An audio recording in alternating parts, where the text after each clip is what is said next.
In today's show, we look at injuries around the NBA, what we do with these players, their replacements, how long they're going to be out, all the updates. Michael Bolton. Thanks, Josh. It's Michael Bolton here, and it's time for another episode of the Locked On Fantasy Basketball Podcast. Let's get to it. Let's get to it, indeed. You are Locked On Fantasy Basketball, your daily fantasy basketball podcast, part of the Locked On Podcast Network.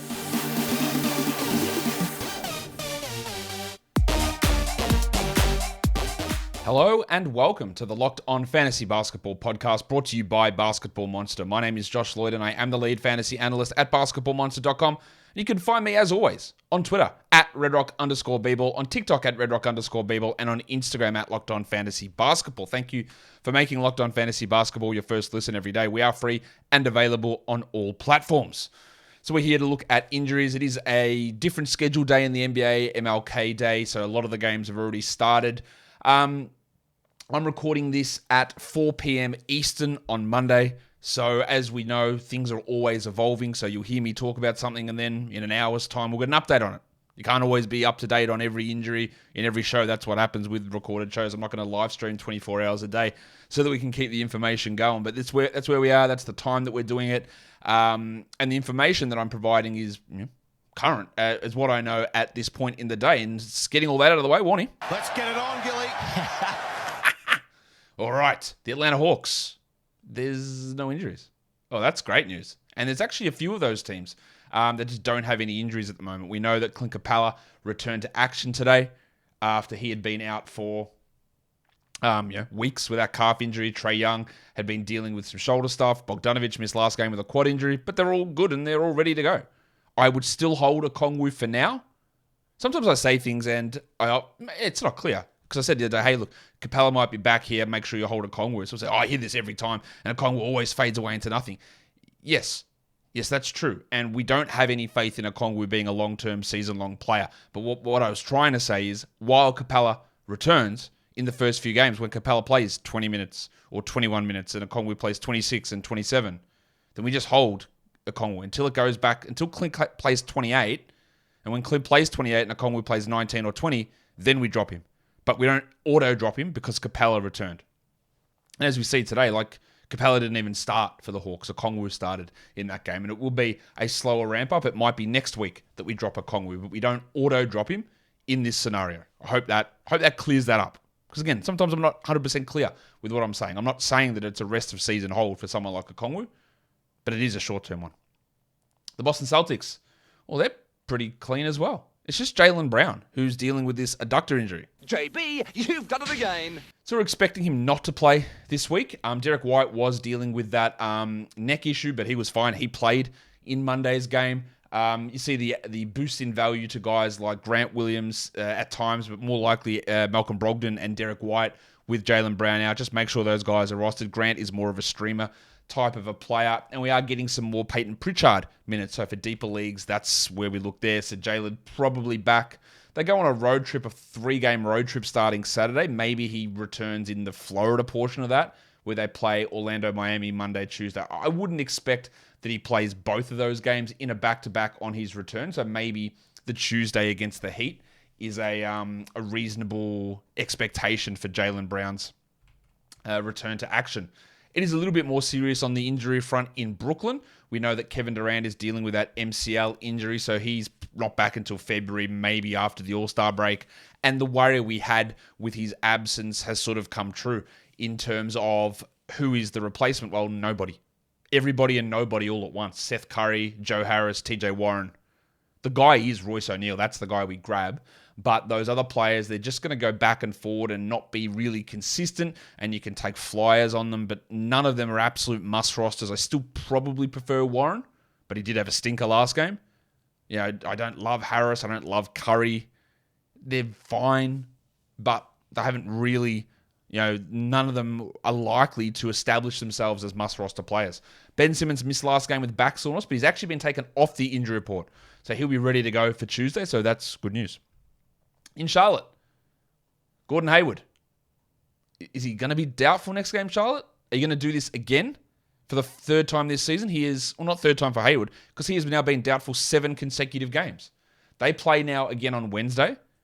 I don't know why they wouldn't just rule Hayward out for the 2 to 3 weeks that it takes for a hamstring to heal. But of course, NBA teams, and especially these sneaky, very, very good teams like the Hornets, these amazing teams with this great advantage that are really pulling the wool over the other NBA teams' eyes, and it's working to perfection with their obfuscation with injury reporting. It's working so well. So I'm not sure we get a clear answer from them on Hayward's injury status. So we'll see.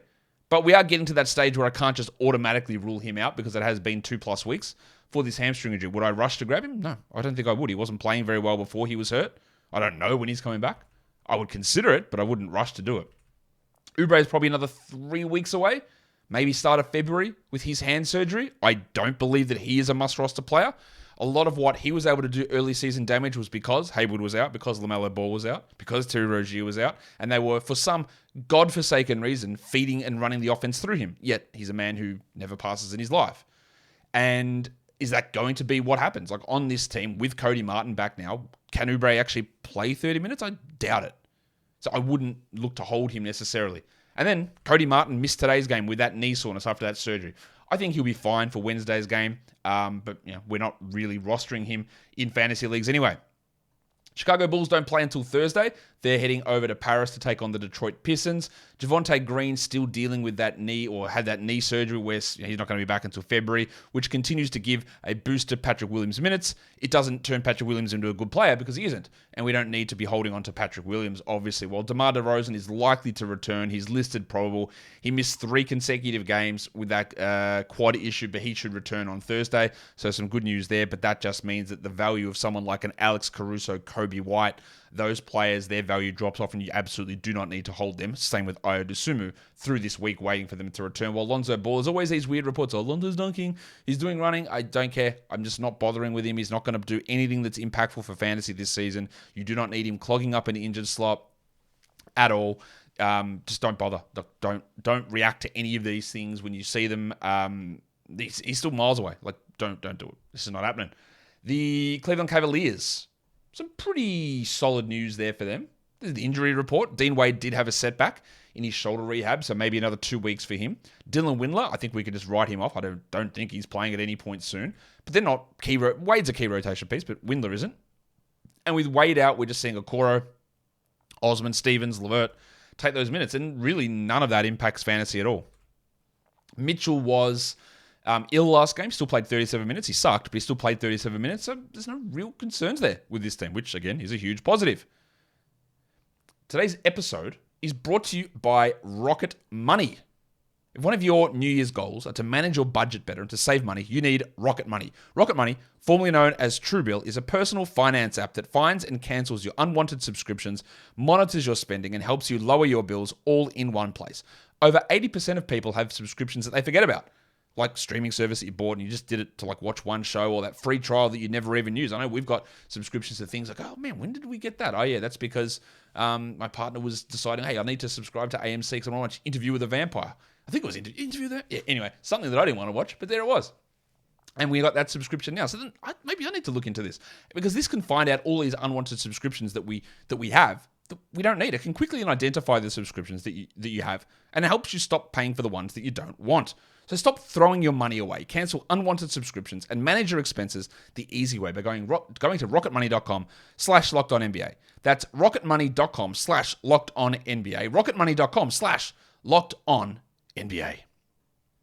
As I've just realized I didn't have the screen over there. Oh, well, you should have had my face doing this. Oh, there you go. Just imagine that it was a full screen of me telling you about Rocket Money.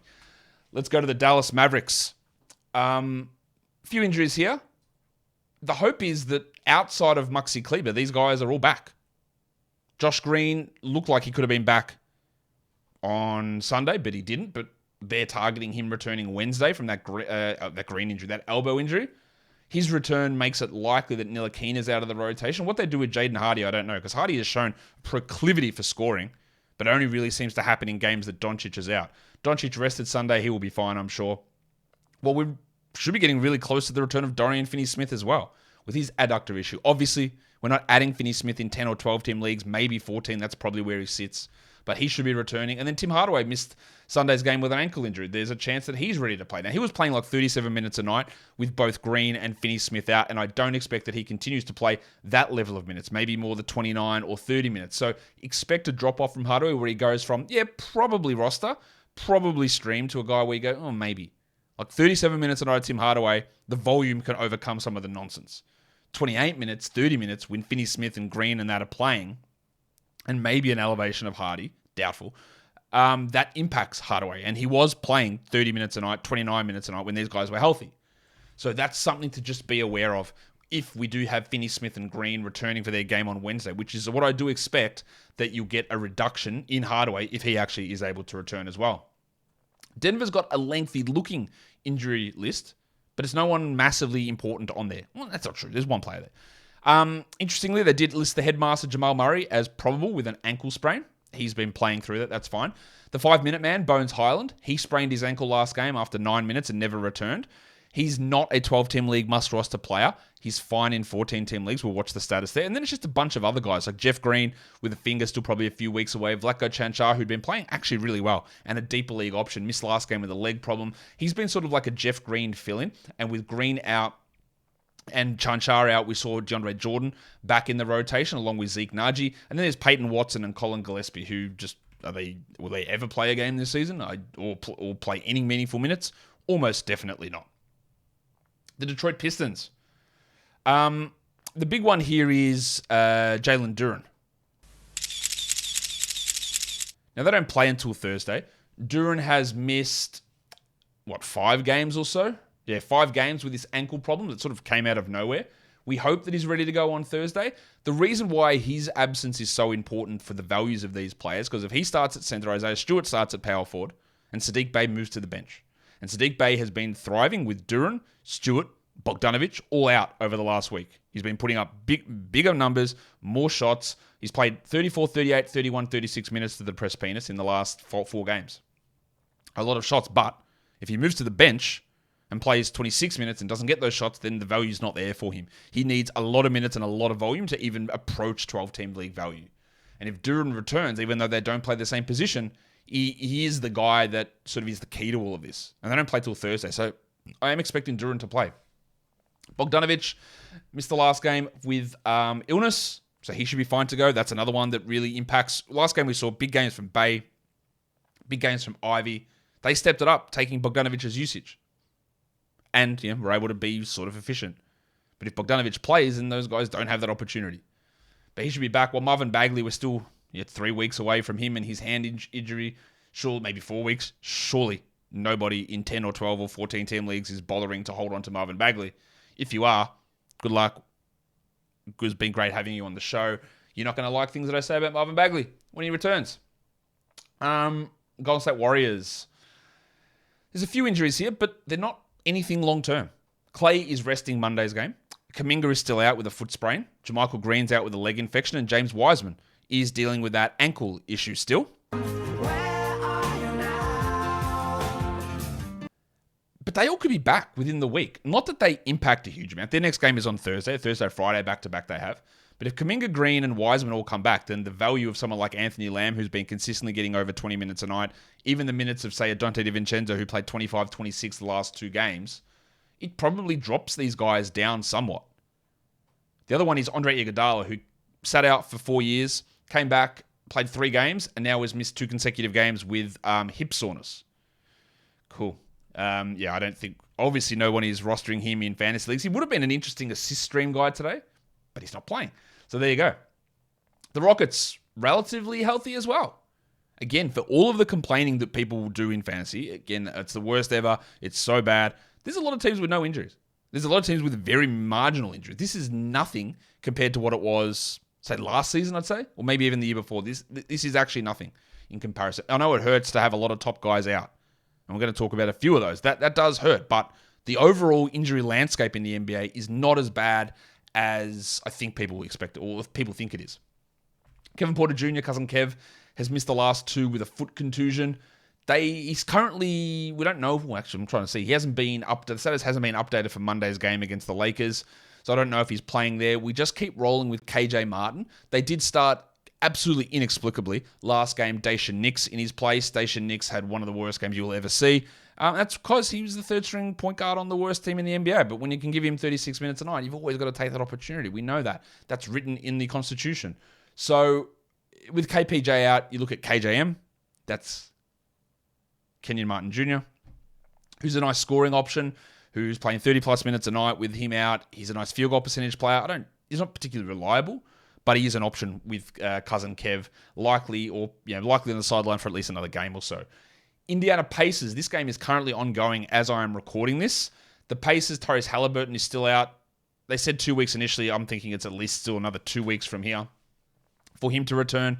Miles Turner was dealing with back spasms, but he returned, and then I think at halftime he'd played 20 minutes in the first half, so that was cool. With the Halliburton injury, obviously TJ McConnell is the guy really stepping up, but I still believe that both of those players, McConnell and Andrew Nembhard, are 12-team league players. I still believe that they are both 12-team league players, even though, look, this is what we said initially. Someone informed me what I said, that if McConnell plays 25 minutes a night, then he is the option over Nembhard. He's the one that you prefer, but we just didn't have 100% confirmation of that, and we had to be careful about looking into the Nembhard game against the Warriors because there was no Duarte or McConnell or Halliburton in that game, and that the other games that he really popped off, and that's actually proven to be true. But you can still, Nembhard's game is still fine, and McConnell's game is still good, and these are still both 12-team league players with Halliburton out. Kendall Brown still dealing with a stress reaction. Daniel Tice still dealing with his knee injury. Today's episode is also brought to you by BetOnline.net, your number one source for sports betting info, stats, news, and analysis.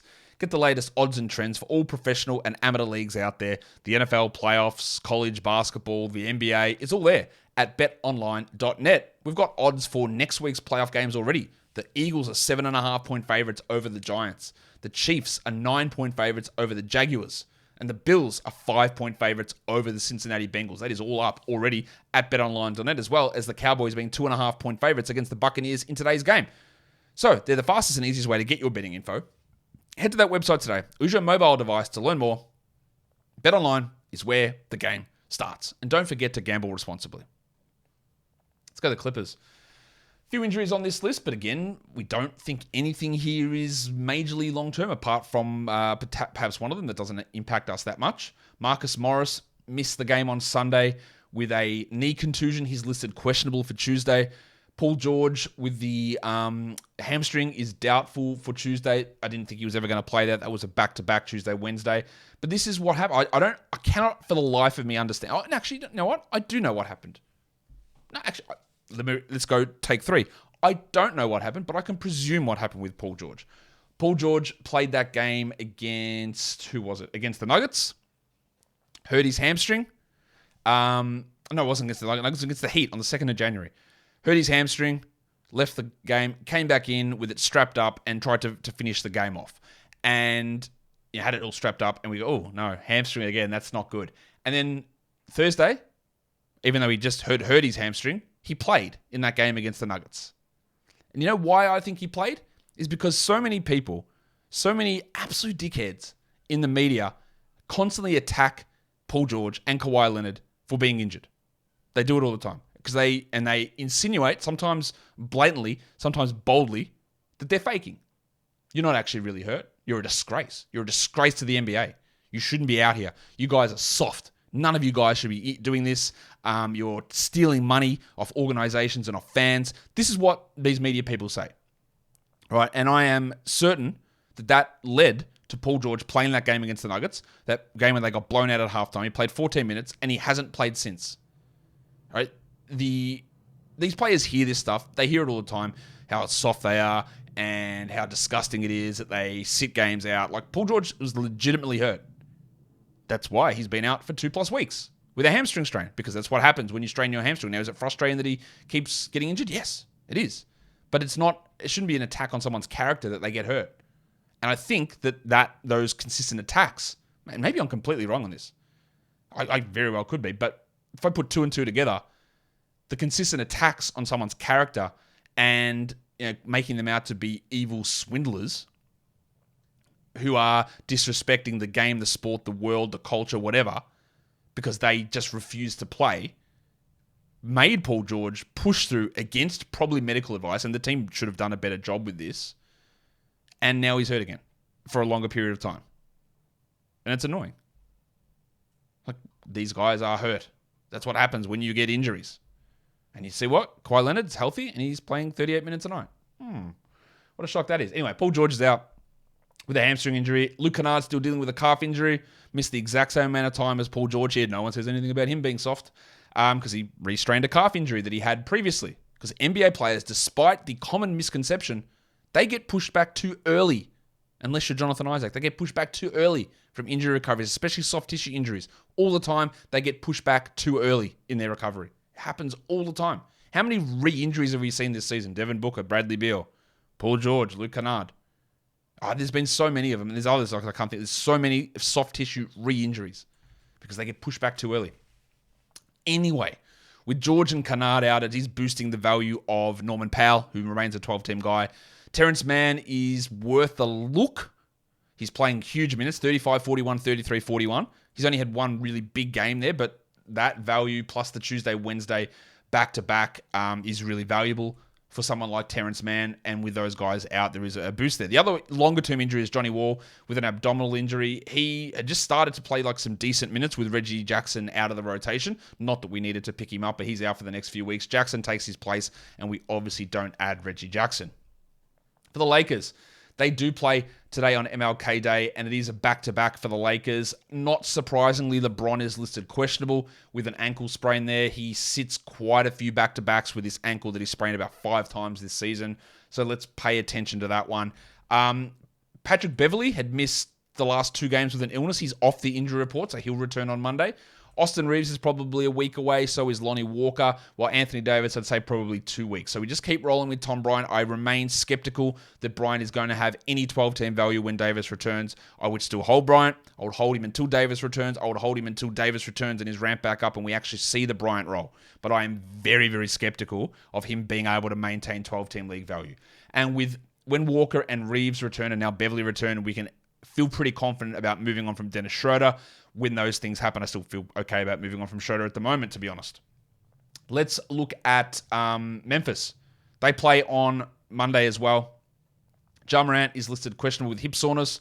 He missed Sunday, Monday last week with hip soreness. He's listed again today with hip soreness. We know what to do. Grab Tyus Jones. Dylan Brooks is off the injury report. Johnny Conchar. I'll get to it. John Conchar is dealing with a non-COVID illness. He missed the game on Saturday. His value is obviously tanked, and Zaire Williams is sort of playing a little bit more than him. But they're really the only injuries there in Memphis. In Miami, Kyle Lowry. Double cheeked up on a Thursday afternoon. It's really frustrating dealing with this knee injury. Is he worth the hold? That is the tough question here with Lowry. They missed Monday's game. They play again Wednesday. He'd missed 3 consecutive games prior to Monday. He'd struggled before that. I still think if you're in a solid position in a 12-team league, you hold Kyle Lowry because we saw it for 6 weeks or so at the start of the year where he was putting up top 70 numbers. But I think the knee was bothering him. That was really limiting his aggression on the court. That's why his usage was down. His assists were down. His minutes were a bit down. Now, Lowry can have injuries that last a long time, and they persist and they linger, and that is a worrying sign. And if you're in a 10-team league or in a 12-team league that's a little bit shallower, or you're backed up with injuries, or you're struggling, I get it, move on. Like, sometimes you just have to make that call here in week 14. But I'm not looking at him as an overall must-drop player. Caleb Martin returned to action today.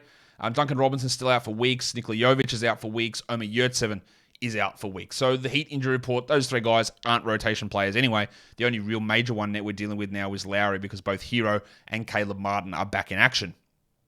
This is where the worry is, I think, Milwaukee. Giannis Antetokounmpo. And while I did mention his knee as a concern in the preseason, I feel like I didn't bring it up enough, or I wasn't as worried as I should have been about Giannis's knee problem. We said that he'll never play 70 games. We said that there will be back-to-back risks with the knee injury, but I don't think I brought it up as a serious concern as what it's been. Not only has Giannis missed 2 consecutive games, Thursday and Saturday, but he's not playing on Monday. They do have a back-to-back Monday, Tuesday. There's no guarantee he plays in that game on Tuesday with his knee. And I think it's impacting his overall play. That's why his blocks and steals are down. That's why his field goal percentage has been down this season. I don't know what else it could be. I think his knee is bothering him. And I really, really worry, because this is not an acute injury. This is a degenerative, chronic issue. And I worry about what the hell it means as we move forward. I am really concerned about it. It's not anything that's going to cost months, I don't think. But is this what we deal with Giannis forever? Remember he hurt his knee in the finals run when they won the title? We go, how? Giannis isn't coming back. And then he came back. Did that ruin him? Maybe. It's distinctly possible. I thought he was cooked. I thought ACL done, 12 months. He was back in what? 4 weeks? 6 weeks, whatever it was? 3 weeks? I don't know. It was something crazy. And I worry that actually ruined it. I am really worried. Chris Middleton, is this bloke real? I don't know. Could he play Tuesday? Sure. Could I also come into Tuesday's show with just a highlighted yellow mustache and nothing else? I could do that, yeah. I probably won't, but I could. Same as Middleton could play on Tuesday. It's been just a disaster of a season. A disaster. And again, when we drafted him, we knew that he'd miss the first week or 2 weeks or 3 weeks of the season with a wrist surgery. And then he missed 7 weeks. And now this injury has literally nothing to do with that. And that's annoying. We couldn't have predicted it. You had zero chance, like you can't predict any injuries. We didn't know what was going to happen. It's annoying. Is he a drop? I don't know. It's really hard to drop a top 50 player, but I don't think he gets there. I think that he's going to be useful in the fantasy playoffs, and you've got to be in a strong position, but Jesus Christ. And with him out, like, Pat Connaughton's not must. Grayson Allen's not a must. No one really is. Joe Ingles resting with his knee. He should be fine on Tuesday. And Serge Ibaka dealing with personal stuff. He's not really a contributor at all. The Timberwolves. Jordan McLaughlin is still a while away. So he's out for a long time with this calf issue. I'm recording this in the middle of their game on Monday. So Rudy Gobert played and then went to the locker room in the middle of that game. So I don't actually have an update on him. Towns is still out with the ankle problem, also with the calf problem. He's still probably 2 to 3 weeks away, I would guess. But Gobert left last game on Saturday with a groin issue, didn't return. Now he's left Monday's game with a groin injury, and I don't have a status on whether he is going to return or anything like that, because this is just happening right now. So that's bad. So go and grab. Someone told me I mispronounced. And this was really, I found this was a laugh. Someone said, "Hey, you're mispronouncing Reed on the Timberwolves." I call him Naz Reed, but they said no, it's actually Nas. And that I am wrong on that. Like, it is Nas Reed. I'm sorry. So it should be Nas Reed. But then they said, "Yeah, you pronounce it like you pronounce Wizard of Oz." I go, bro, in my accent, we say Oz. We don't say Oz. Yeah, Oz and Nas sounds the same. I agree. If I was to call him the same way I pronounce the Wizard show, I'd call him what? Nos Reed. No. So anyway, Nos Reed is worth an ad. Now, we add him and we just see what happens with Gobert. The New Orleans Pelicans. Is this bloke's toes serious, Brandon Ingram? What's going on? Really annoyed about their lack of transparency with this injury. He's not going to play Monday. I have to doubt he plays Wednesday. Maybe he joins them on the road trip on Friday. It's consistently frustrating. It keeps giving us value for Trey Murphy and Najee Marshall. With Ingram out, Herb Jones is out on Monday, and of course, Zion Williamson still out with a hamstring. I'm the biggest bird. I'm the biggest bird. I expect Zion back probably the start of February without a hamstring injury, so we just keep rolling with Murphy, and we keep rolling with Najee Marshall until things change. But it's frustrating. This Ingram stuff is bullshit. Like, I don't know what... We're 2 months almost. It's almost 2 months for an injury that no one's actually told us what's wrong. Annoying. This one's good. The Knicks have no one. No injuries. Cool. The Oklahoma City Thunder have a bunch of injuries as well. Jeremiah Robinson-Earl, maybe he's a week or two away from coming back from his ankle. Usman Jeng, probably about 2 to 3 weeks with his wrist injury. Alexei Pokusevski's a month plus. We don't need to be holding him, obviously. And Eugene Omoruyi missed last game with back soreness. With Robinson-Earl, he's not an ad. Even when he comes back, I wouldn't be rushing to grab him. It just leads to more confusion with the Robinson-Earl, Jalen Williams, that's Pig Williams, Mike Muscala, Aaron Wiggins, Darius Baisley, Kenrich Williams mix. And just more confusion in there. The next team.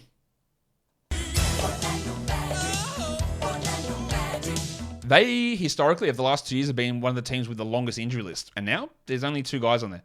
One of them is Jonathan Isaac, who's playing in the G League, who possibly has a chance to return maybe Saturday. They've got a Friday, Saturday back-to-back on a weird schedule. They've got 2 games a week, and it's a Friday, Saturday back-to-back. So maybe Isaac plays on Saturday.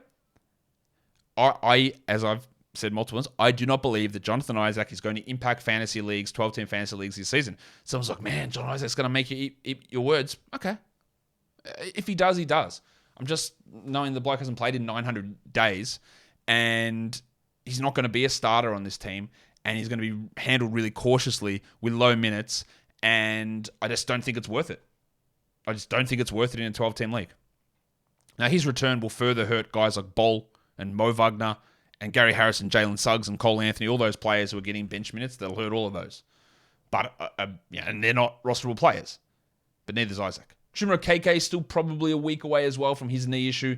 I'm not even sure that a KK is going to be in the rotation, given that everyone else is healthy. Speaking of everyone else being healthy, Philadelphia 76ers, they are healthy. No one on the injury report. Good, move on. The Suns have got a bad list, really bad list. Chris Paul, for the second time this season. It's fine. Everything's fine, boys. Like my hip, it's actually totally okay. Just like my heel was totally okay and I missed 4 weeks. And now my hip is totally okay and I've missed 4 consecutive games and ruled out Monday. Is there a chance he returns Thursday? Yeah. Do I trust the 38-year-old habitual liar, apparently? I don't think so. I don't, and then his replacement is still up in the air. Because Cam Payne's still out with a foot injury. Landry Shamet is back for Monday. Is he a must-roster player? Don't know. He helps win points and threes, and he will get more assists with Paul out. This Shamet returning does hurt Dwayne Washington Jr., but I wouldn't say that Shamet's necessarily must roster. He's fine to try in 12-team, but that's about it. As for Washington, I think he's a streamer. He hurts you too often. He never plays 30 minutes. He's a points guy who can shoot 30%. So he's not someone that I really gravitate towards. And the return of Shamet, just an extra name in that backcourt. Yeah, Shamet and Lee could easily play minutes over Washington. Cam Johnson, I don't know. We heard he was doing no contact and limited to a few minutes of one-on-one. And then he said, no, I'll be back in a week. All right, none of that adds up. But we still don't know when Cam Johnson's returning. I'm still going to guess he doesn't play this week and maybe the week after. He will be a slower ramp-up, I would guess. And his upside is not top 50, it's not top 60, it's not top 70. I think he can be top 100, but you've got to work out, can you afford zeros waiting for him to return? And then when he comes back, maybe he's the 160th player for another week or two after that.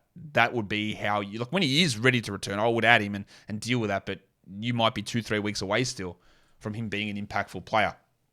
Jay Crowder continues to cry, and he is not available to play. Portland, it's only Justice Winslow. Gary Payton's back, Nasir Little's back. Winslow's still out for a few more weeks with the ankle sprain. How they decide to run the rotation is going to be really, really curious as to which players get the minutes, and because now that they're healthy, like where does Winslow fit in? Where does Little fit in? Where does Payton fit in? They get into a stage where they haven't had all these guys healthy all season, so we don't know how it's all going to work. Josh Hart is the one at risk. Still hold him, but he is at risk at losing some playing time, I think. The next one is the Sacramento Kings. No one's injured. All good. They've had, and I know Sabonis had the thumb issue, which he missed like one game. They have had so many times where there's just nobody injured all season. Remarkable injury run. I worry that maybe the injury bug bites them at some point, but they've been remarkably healthy. The San Antonio Spurs, it's Devin Vassell. Still, Vassell, weeks away. I wouldn't bother holding him in 12-team leagues. I just don't think they're going to rush him back. He's going to be limited. Yeah, it's still a long way away. He has had the surgery, though. The only other injury there is Doug McDermott with the back tightness. And someone said, last week on the injury report, you talked about Vassell, and you said, you already talked about it. I've done like 3 shows talking about the Vassell replacements. And yeah, maybe I shouldn't have skipped over it. But yeah, look, I don't believe holding on to Vassell is the right move. I don't believe that Romeo Langford is a 12-team league player. I don't believe that Jeremy Sohan is a 12-team league player. And I think Josh Richardson's a very much a fringe 12-team league player.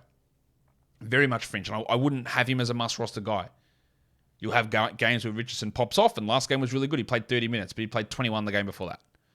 And he's very, very up and down in his production.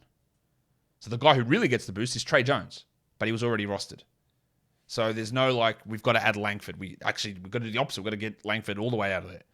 Yeah, Richardson's the only one you consider, and even then, that's not really a must-roster scenario. Toronto, no injuries. Fred VanVleet was on the injury report with back issue, but he's fine. He's playing. Well, he's not fine. He's playing on Monday. We'll see if it crops up over this 5-game week, and we'll see how they, if anything, manages to happen with them playing 40 minutes a night, although Nick Nurse has been better with that. The Utah Jazz, Larry Markkinen, hip injury, missing his second consecutive game on Monday. Kelly Olynyk, I'm going to assume, is out for the rest of this week as well with the ankle problem, so we still keep rolling big minutes for Walker Kessler. Vanderbilt gets another start, but I'm not really that interested in him. And now we've got to watch what happens with like the Horton Tucker, Alexander Walker, and Beasley minutes. I think Beasley's going to be the guy with Markkinen out to roster as well as Walker Kessler there, obviously. But I don't think that anything's serious here with Markkinen. Hopefully not. But we need to wait on and see on that. And then in Washington, lastly, Bradley Beal. He's been cleared for activity last week, but he's still ruled out on Monday, which I'm glad they're taking a little bit of time with him. I still would have liked maybe a little bit more, but we are closing in on 2 weeks since the re-injury of his hamstring. So maybe he returns Wednesday against the Knicks. With him out, it's more usage to Kuzma, Porzingis, Morris, Avdia, Kispert. But I don't think Morris is the only guy in 12-10 leagues I'd consider. Avdia, Kispert, I wouldn't. And we'll see what happens when Beal returns. But it's probably only one more game on the sidelines, I would guess, for Bradley Beal. And that will do it for me today. Don't forget to follow this podcast on Apple Podcasts, Google Podcasts, Stitcher, Spotify, and on the Odyssey app. And if you're here on YouTube, thumb it up and leave those comments down below. Guys, we are done here. Thank you so much for listening, everyone. See ya.